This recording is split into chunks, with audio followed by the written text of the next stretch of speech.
So, take action straight away with a plan, so you know where you're going and where you're heading, but actually to be intentional and just get it a little bit done every day, but really keep super focused so that you're not you're not just letting those days go by or those weeks go by and you think, oh my goodness, I said I'd be publishing by now and I haven't even finished my market research.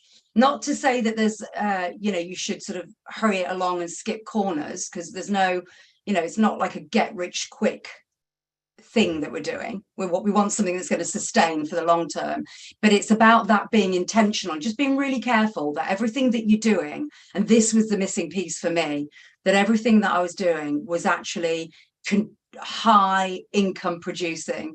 So, and this was very much the theme in network marketing. So, you're leveraging your time. Is that important that I'm doing that? Because it's so easy to be busy with many unimportant things. So is that urgent? Is it important? Okay, I'm going to do it now. Can that be given to somebody else to do quicker and better? Or is it me that needs to have my energy on it? So I think it's intentional. And I'm just in the process of redesigning my strategy in my business, or I have done.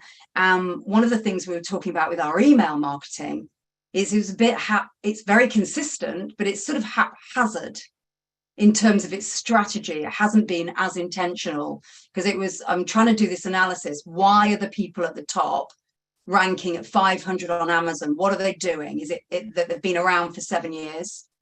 Or is it because of something else? And it wasn't because of the fact they've been around for 7 years. There's a few people that hadn't been around very long. So and I looked at everything they were doing, and it seemed more intentional. Yeah.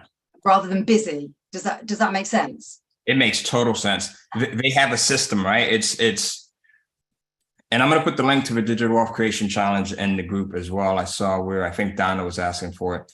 But no, it makes total sense. There's just one thing that I personally have been changing over the last year or so. All right.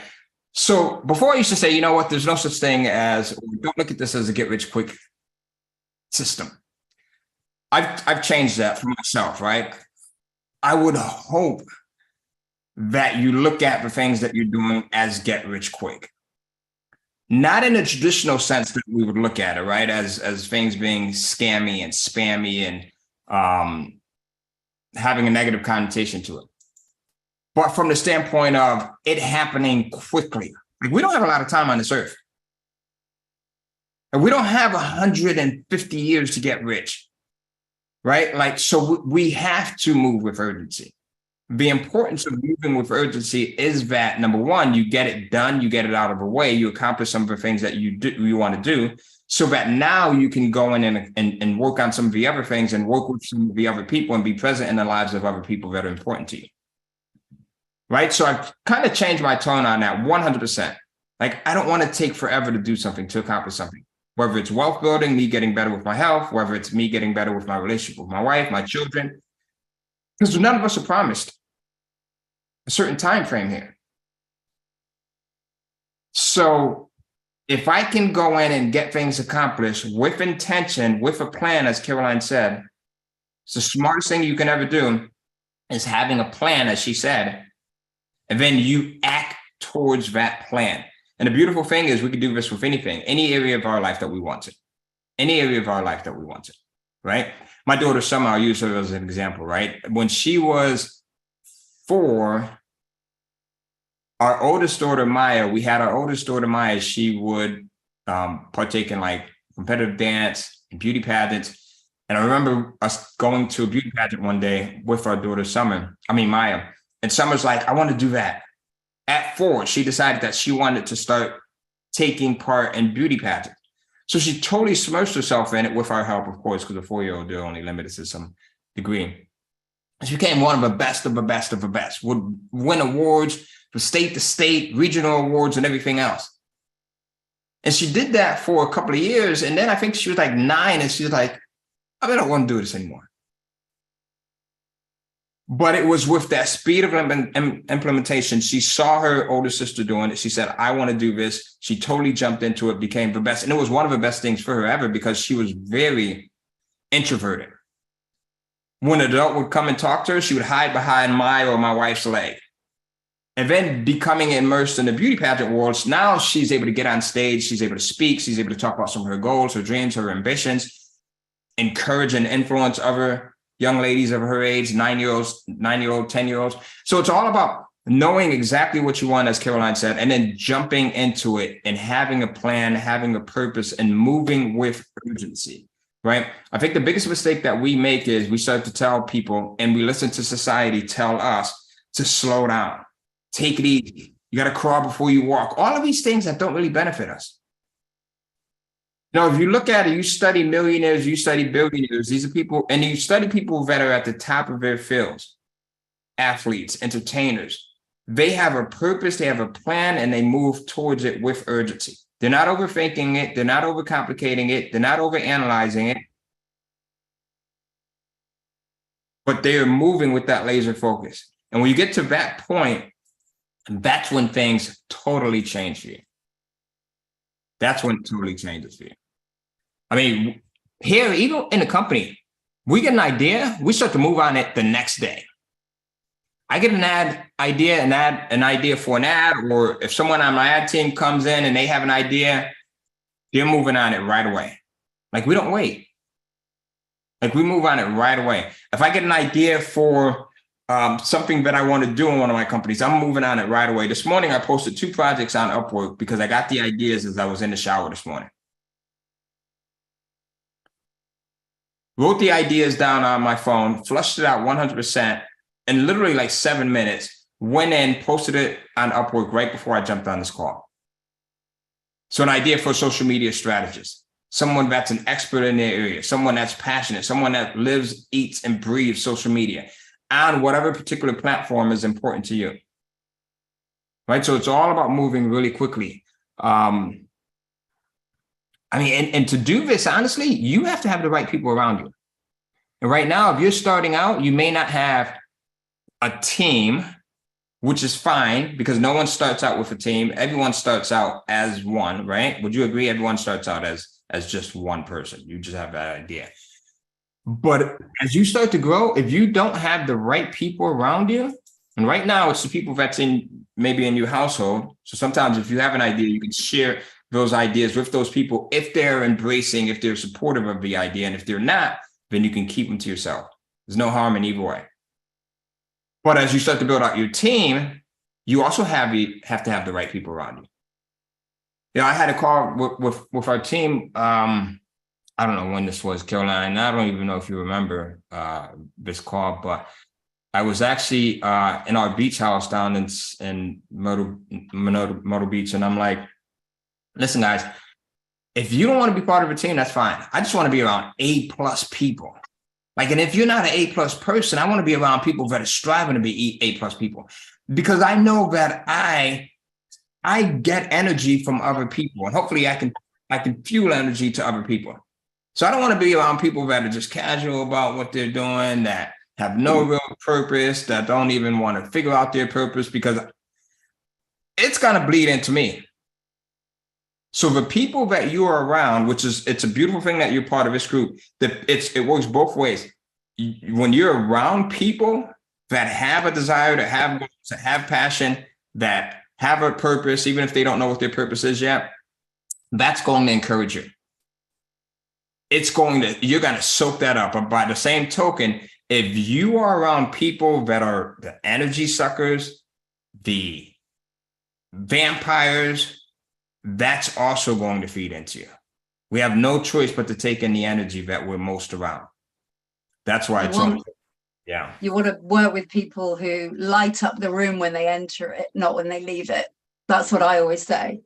And I've actually... Why do you think I'm so, I love freaking Caroline. One of the best things that came into I got a gazillion best things that came into my life, right? So you guys are probably always well, Ty, last week you said that was the best thing that ever happened to you. Yes, it was. But Caroline was also one of the best things that ever happened to me because of your energy. Landy the boss, one of the best things that ever happened to me because of her energy. My son, Tyler, best thing that ever happened to me. My daughter, best thing, right, that ever happened to me. My son, Devon, he texted me this morning. Great morning. But so you can have these people, and then there's also some people that I wouldn't say that were not the best thing that ever happened to me, but that also were not conducive to the type of energy that I want to have in my life. So I love them from a distance. Supportive for them, there for them if they ever need anything, but I'm also not going to let them to. So go ahead, Carolina. I just wanted to give you some love real quick. Thank you. That's lovely. Thank you. Especially when my Zoom just died. Excuse me. I don't know if you noticed, but I left and came back in again. No, I didn't. Your energy so was I couldn't. My energy was there. Yeah. It's good job I was muted. So yeah, absolutely. And I think that's what I was going to say. I've just been changing my team of people that I'm working with. I don't mean bad energy, you're fired, bad energy. I don't mean like that, but I realized that there was sort of some resistance because someone that was sort of working with me closely was not really in alignment with what I wanted to do. And I'd taken some advice on a couple of and I'd not listened to my intuition. You know, we talk a lot about intuition on these calls. Yeah. This person is great. They're wonderful. We're going to continue working on a couple of projects, you know, ads and things like that. She's great at those, but it was just some other general stuff. And I thought, I'm getting cross inside and frustrated. That's not fair on her. It's just not working out because she can't be there when I need her. I need daily action. So we had a chat about it, and it's absolutely fine. But it's interesting how sometimes, and maybe this is a confidence thing, and I think that, you know, we all evolve as far as our confidence is concerned. But there were some pieces of advice I didn't listen to my intuition, and if I had, I would have got a particular recent series right to the top. Yeah, I was like, no, don't do that. That won't work. I knew it was going to work. So it's interesting how even when you're doing well, you've still got to be really mindful that, you know, confidence is a work in progress thing. Yeah. And that advice wasn't based on any thorough market research, but I took it anyway because I was busy, you know. So I think it's about following your intuition about who you want to work with as well. And the great thing about having your own business, unlike if you're working in an organization, which has other benefits, you know, don't get me wrong, or some organizations are great to work within. But the difference here is you really can select your own tribe. You might not be able to in your personal life if you've got family members that you love from afar, but you don't want to get them out of your life because you love them, but they're not really the same energy, like you were saying. But the great thing about the way that we work is you can have a professional divorce, and there never needs to be any, and there was no bad feeling or anything. It's all very, very good. It's very healthy what we've decided to do together, because this person's got many talents. But it was just, okay, there's been somebody who has wanted to work with me for a year. And I started working with her a couple of months ago and brought her in to do a few things. She's got high energy, and she's on the same mission. She wants to get to the top. You know, she's a VA. And I thought, do you know what? She's been following me for a year and messaging me strategically for a year. So, and we started work together, and already the vibe is different. So it's being able to choose the right people around you, which is what you do with your team, Ty. If people don't, it's very rare, but if people aren't matching up with the energy, then they'll probably just want to leave anyway, because you feel it, don't you? Or they'll do something to remove themselves, right? So, you know, I was listening to someone, Eddie Murphy, actually. So yesterday I was watching an interview between Jimmy Fallon, I think that's the comedian's name, and Eddie Murphy, right? So he was on the Jimmy Fallon show. And Jimmy Fallon was saying, you know, man, back in the days, I remember, because they're both comedians, they ran in the same circles. So he would say, he was saying to Eddie, back in the days, you would have like this posse, this group of people with you when you came to a comedy event, or you were performing, or even when you came to a show like this. He would have, you know, 9-10 people. What happened? Are those guys no longer around? And Eddie says, yeah, I still have two or three of them. And he pointed to them. They were in the wing of the show. And he says, but what I've learned is as you get older, your circle can get a little bit more concentrated, right? And what happens is the people that normally are not in alignment with you, they'll find a way to remove themselves. So we find that even on teams, right? So you'll find that in your personal life, you'll find it even on teams with people that are not in alignment with you. They're not on core with the mission. They will find a way to remove themselves, whether it's intentionally, whether it's self-sabotage, they've done something to sabotage a relationship. The thing that we have to recognize is not to be so eager to pull those people back in. Right? Hey, I don't think this relationship was good. We just have to think about it. Like, I don't think this relationship was the most beneficial for me, for the business, for the company. And the universe is saying, hey, this is our way of separating. There's no bad energy on my end, right? And hopefully there shouldn't be any bad energy on the other person's end. And you're just able to live at peace with the decision. So I remember, Caroline, you had asked me one time, like, I don't sweat when there's something that happens in a company or people are dismissive. And it's because of that reason, right? I always want to be at peace rather than being right over it.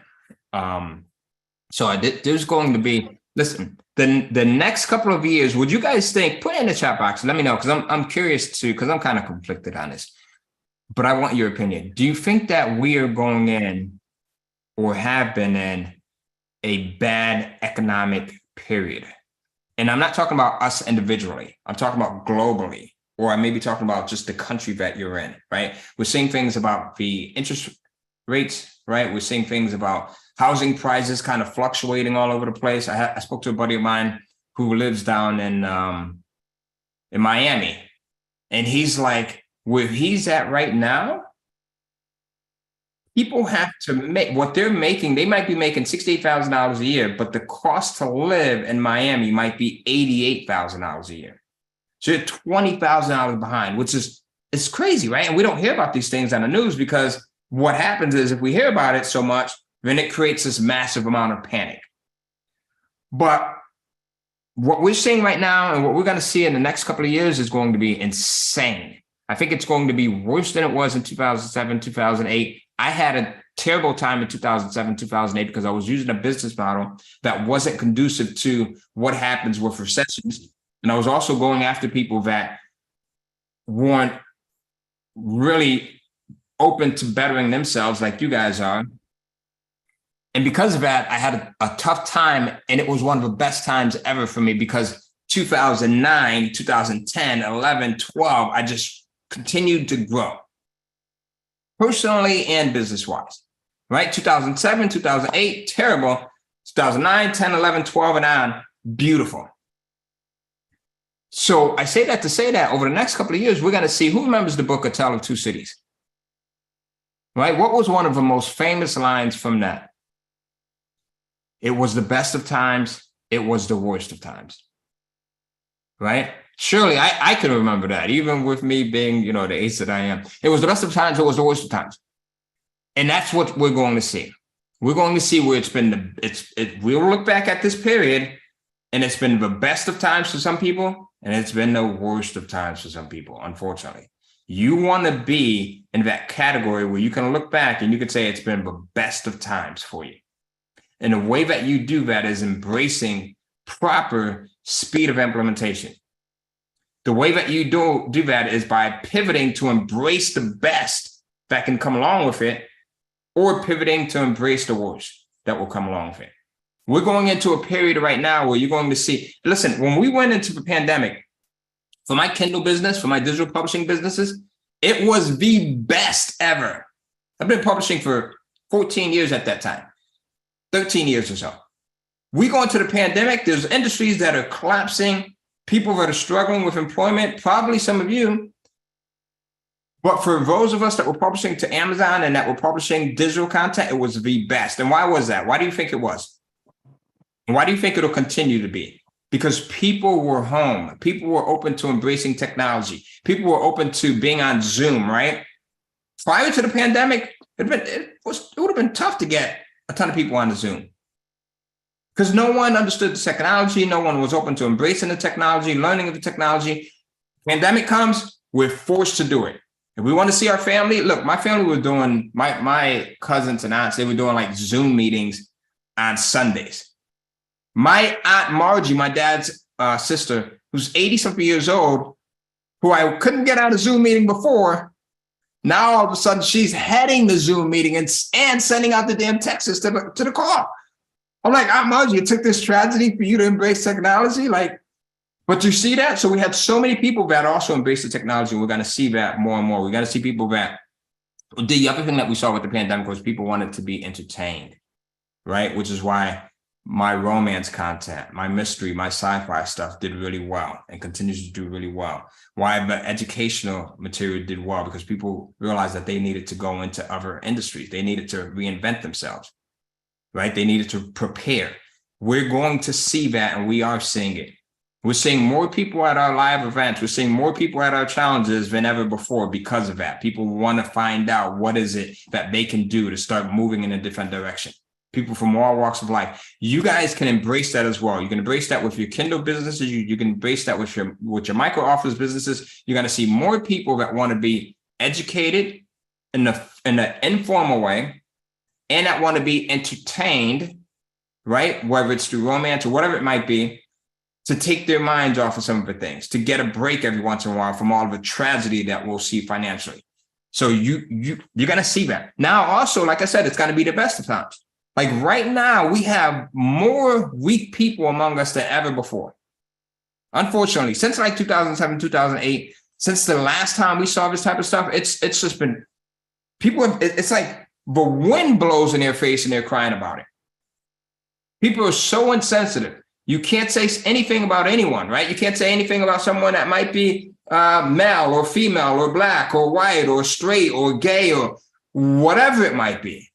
And I think that if you learn to toughen up, and you're probably already tough. If you're part of this group, you are probably tough. You've probably been through some things like I've been through, right? But listen, I want to ask you guys again. If you consider yourself to be tough, put it in the chat. Just put tough in the chat. And I'm asking you this for a reason, because what we're going to see over the next couple of years, and I'm just being honest with you, these are the same conversations that I'm having with my family, right? Is to be tougher, to be mentally tougher, right?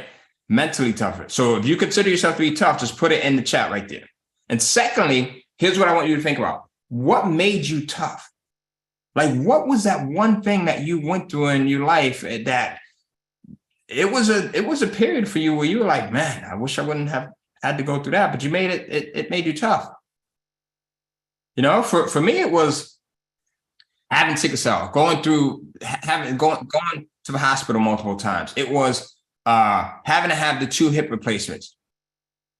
For me, it was, almost going through bankruptcy in 2007. It was me almost losing my house in 2007. It was that financial strain being put on my relationship with my wife. What do you think that did? Most people get divorced because of finances, right? Not because the person is there for money, but because when finances become an issue, it adds additional stress to other things. What do you think that did to my self-esteem as the leader of my house? Right? So those are all things that had to make me tough, and I had to build up this level of wisdom. And I had to say, if I was ever in a position to help people, to influence people, to build up a business, I'm not going to take it for granted. But it took me going through some things, right? And honestly, the things that made you tough, probably there's a good chance that it wasn't easy times.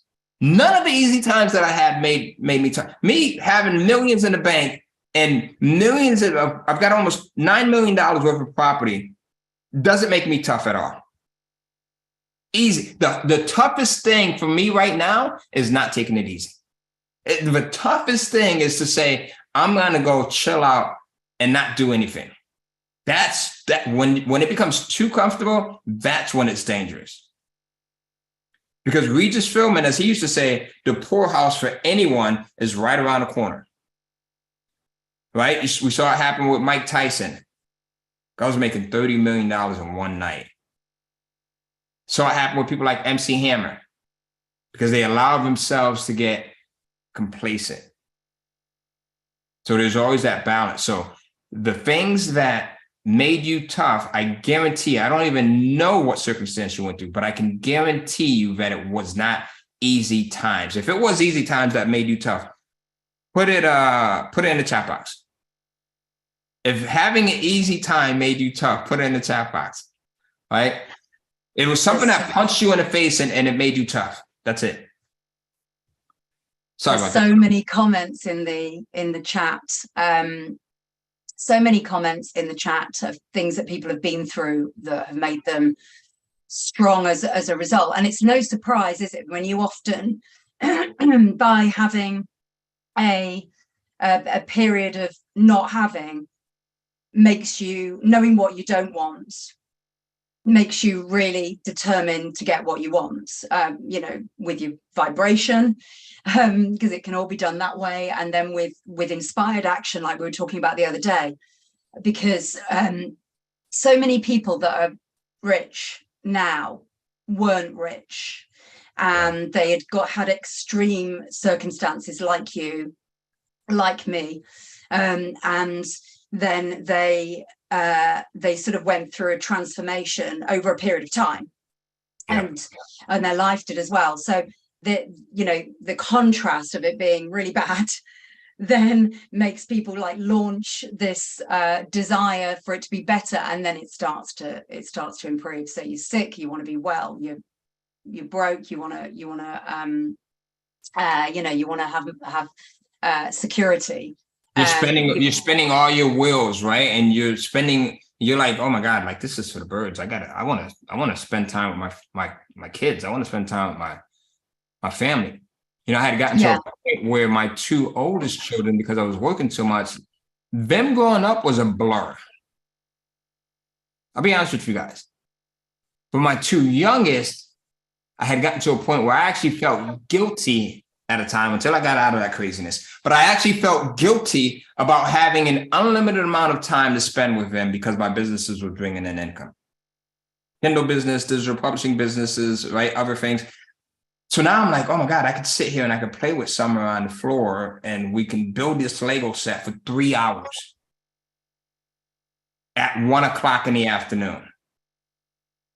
And the biggest thing, like I said, that I had to overcome was the guilt. Because as Caroline, I think we talked about this the other day, right?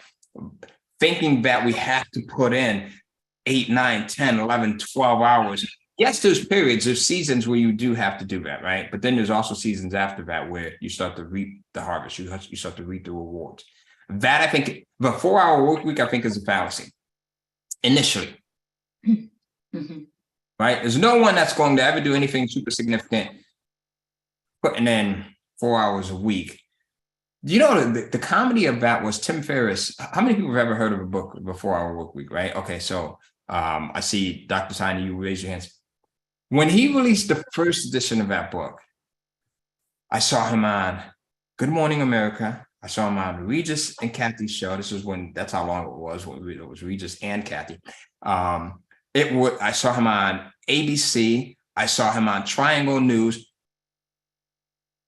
I'm like, this doesn't fit. I mean, I just saw the guy on 20 different shows promoting his book. He's on 20 shows, spending 20 or 30 minutes a show, and flying and doing everything else. It's got to be a 60-hour work week, but he's promoting his book, The 4-Hour Work Week. Right? So you got to be careful of what you take in. And there's some great philosophies or pieces of information that can be, gained in that. But initially, it's going to take the work, and it's going to take the focus, as Caroline said. It's going to take the plan, and it's going to take the speed of implementation. If you are someone right now that has a hard time making decisions, just do anything and then learn from it, pivot from it. If you're someone that overanalyzes and has to have everything planned, get rid of it. I used to be that person. I still have notebooks full of freaking notes of things that I never acted on. I planned them out beautifully. They look incredible. If I give them to someone and who's an action taker, they'll probably get some incredible results, but I didn't do anything with it, but lay out these nice set of plans of things that I was going to do.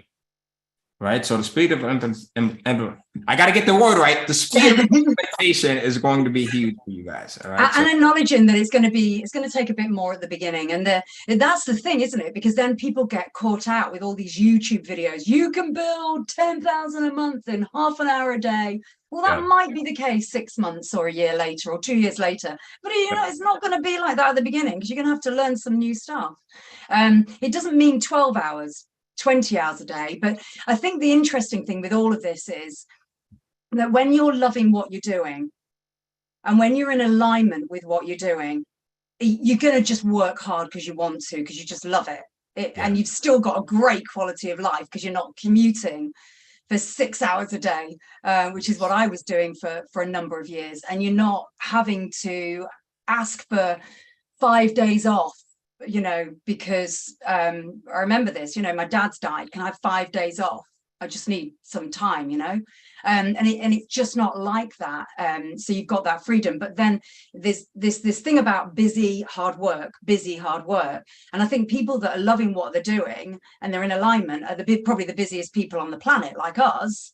Yeah. But actually, we still have an amazing lives, and we do it, but it's all choice anyway. You've got the choice, and that's the thing, isn't it? You've got choice and options, and that's what having your own business, whatever business it is, digital business, gives you that quality of life and freedom, because you can do a bit of work, put on the washing, do a bit of work, cook dinner, and it's luxury, really, compared to having to answer to someone else.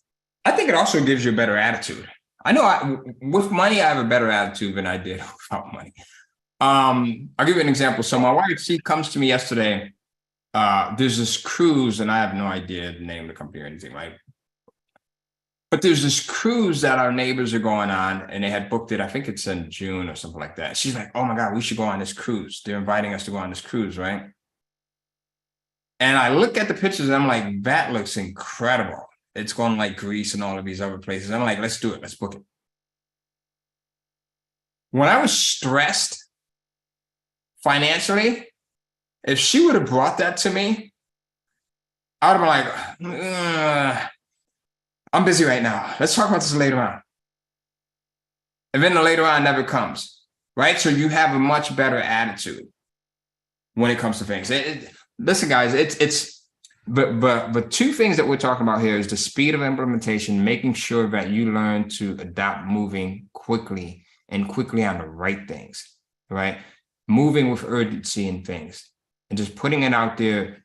You may have heard us say this a million times. We are in a digital age. The worst thing that can happen is we have to go back and we revise our work. You know how many times I put up Upwork post and then I start to get bids on them, and then I'll go in and I'll have to revise it because I didn't cover something in my post. You can do that with anything. Now, almost everything you put up a YouTube video, if it doesn't come out the right way, you can go in and you can take it down and do it all over again, right? But over the next 2 or 3 years, if you're not already tough, you need to work on being tougher. Toughness is going to be rewarded, right? Toughness is going to be rewarded. Toughness is the secret, isn't it? And I was, it's really interesting we're talking about this today, because last night, Maliha is on the call today. She's actually off school today. She's got full of cold. She's not feeling very well. She's on this call in bed without the camera on. We were talking about business, and I was saying, you've got to be tough. I know you've got homework to do, but get your homework done. We still can do sort of 20 minutes together tonight. You've got to be tough. And we were having this conversation. I said, I want to show you a video. And pretty recently you shared the Steve Harvey video, which I'll mention a bit more in a sec. And because that's going to be a great video for people to watch if they didn't see it, because we've got new people here. Yeah. Quite a few new people here from the last events and in between. And it's on YouTube. really short. It's 5 minutes long.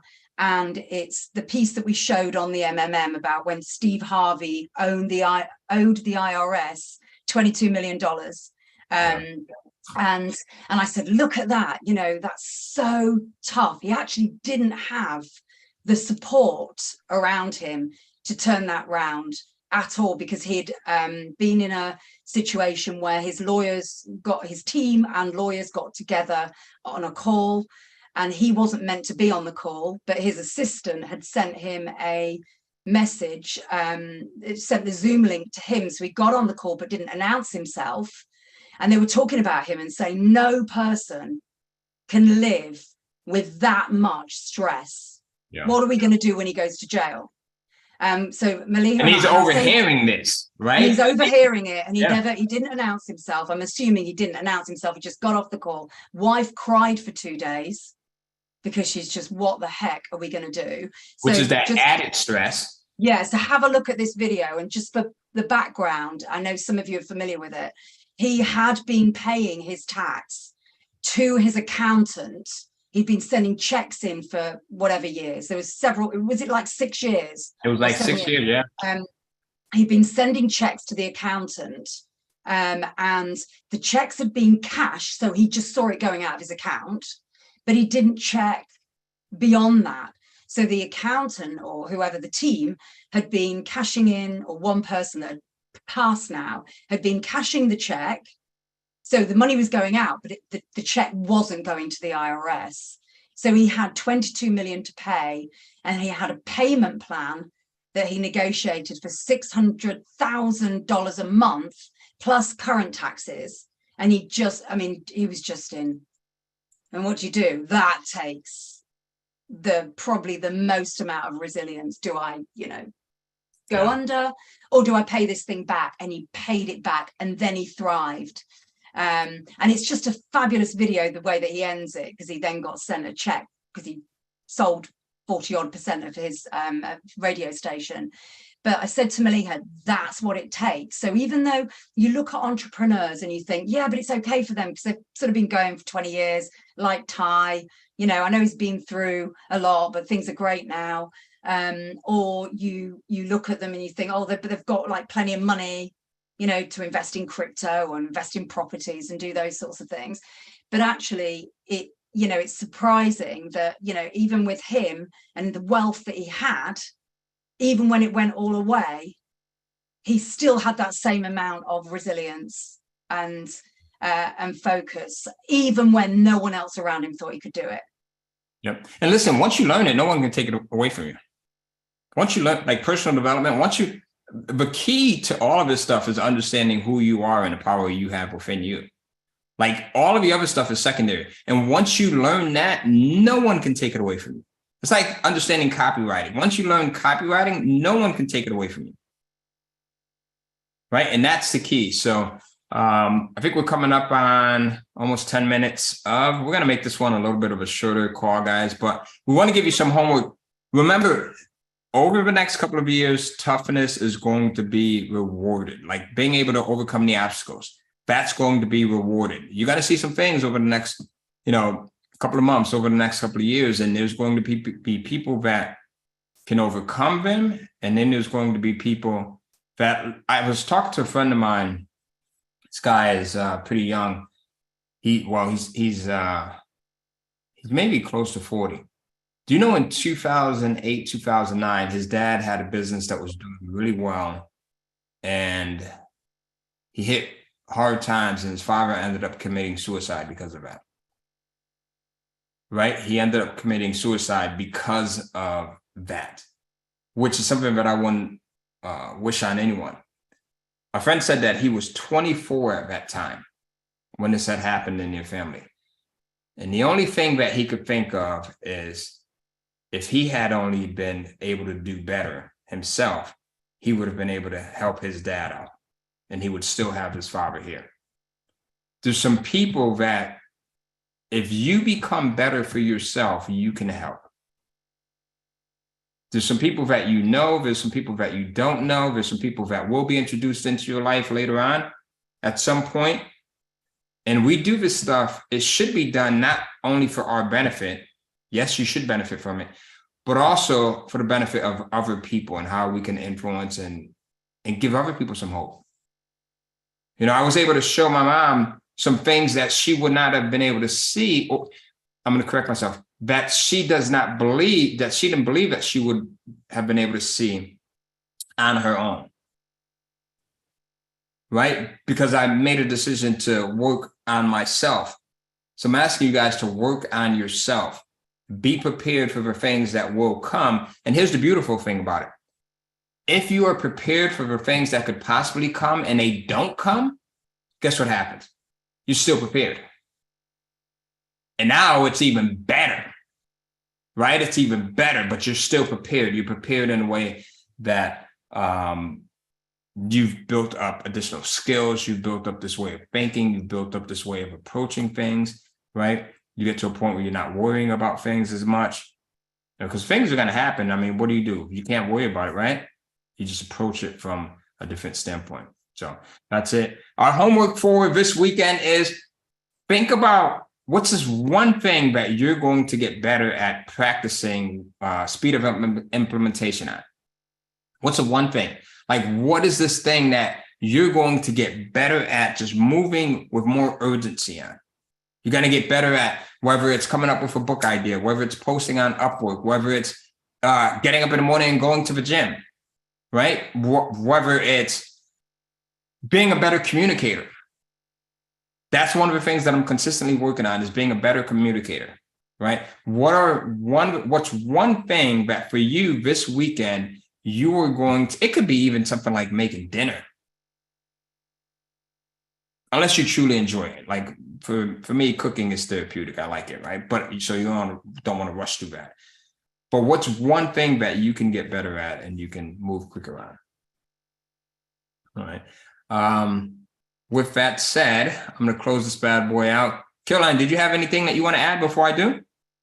No, I love the homework. I've just put it in there. So one thing you're going to get better at in terms of speed and urgency. All right. It's great homework. And we'll revisit that on Monday. On Monday. Yeah. Very cool, guys. All right. So that brings us to the end for today's show. We love to hear from you guys. So as always, as Caroline likes to remind you, make sure that you go in and you post your biggest takeaway, right? Whatever your biggest takeaway has been, right? You can post it here, wherever you're watching this. And also make sure that you go in and you subscribe or you follow for more episodes, and be sure to follow us on social media. You can follow me at tycohen.com/social. And I'll put that in the chat, and you can follow Caroline at Linktree. Linktree/Caroline Trainer. And I'm going to put both of these in the chat actually, so that you guys have them. So you can follow us on social media. Last but not least, make sure that you sign up for the Digital Wealth Creation Challenge that's coming up. We start on Monday. We start at 7 p.m. Eastern time. And you can sign up by going to tycohen.com/DWCC. tycohen.com/DWCC.